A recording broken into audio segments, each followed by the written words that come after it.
রাত ধীরে ধীরে নামছে, পুজোর আলো জ্বলছে, কিন্তু কোথাও যেন একটা শূন্যতা। হঠাৎ মাইক থেকে ভেসে আসে একটা সুর, একটা দেশলাই কাঠি চালাও, একটা দেশলাই কাঠি চালাও।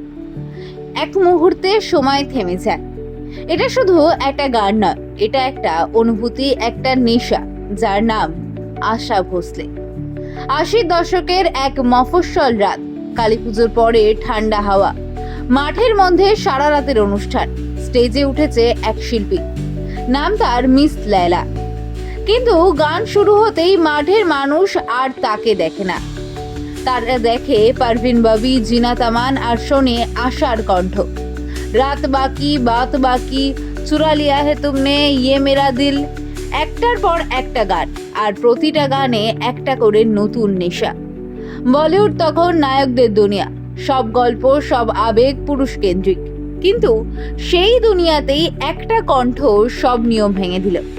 সাহসী, খেলার ছলে প্রেম, শরীরী আবেদন আর এক অদ্ভুত স্বাধীনতা, এই সব কিছু একসাথে এনে দিলেন আশা। ১৯৩৩, এক ছোট্ট শহরে জন্ম। ছোটবেলাতেই বাবাকে হারানো, সংসারের দায় কাঁধে, আর সেখান থেকেই শুরু এক কিংবদন্তির পথ চলা। দিদি লতা মঙ্গেশকরের পাশে দাঁড়িয়ে নিজের জায়গা তৈরি, ধীরে ধীরে, ধাপে ধাপে। তারপর এলো সেই মানুষটা, রাহুল দেববর্মন। আর বদলে গেল সবকিছু। Rock, jazz, disco, hippie culture, সবকিছুর সাথে মিশে গেল আশার কণ্ঠ।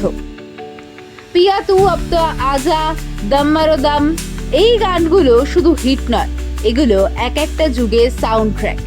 শুধু হিন্দি নয়, বাংলাতেও একই জাদু। কিনে দে রেশমি চুড়ি, আজ যাই আসবো আর একদিন। আজও পুজোর প্যান্ডেল এই গান ছাড়া অসম্পূর্ণ।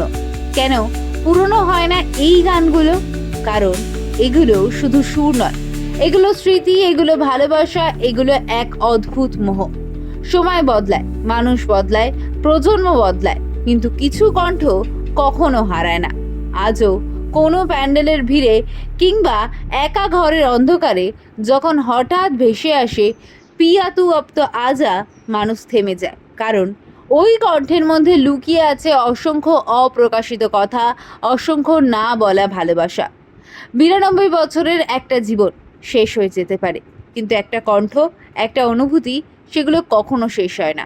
এই নেশা, এই মায়া, এই না ফুরোনো অনুভূতির নাম মোহ, আর সেই মোহের নামই আশা ভোসলে।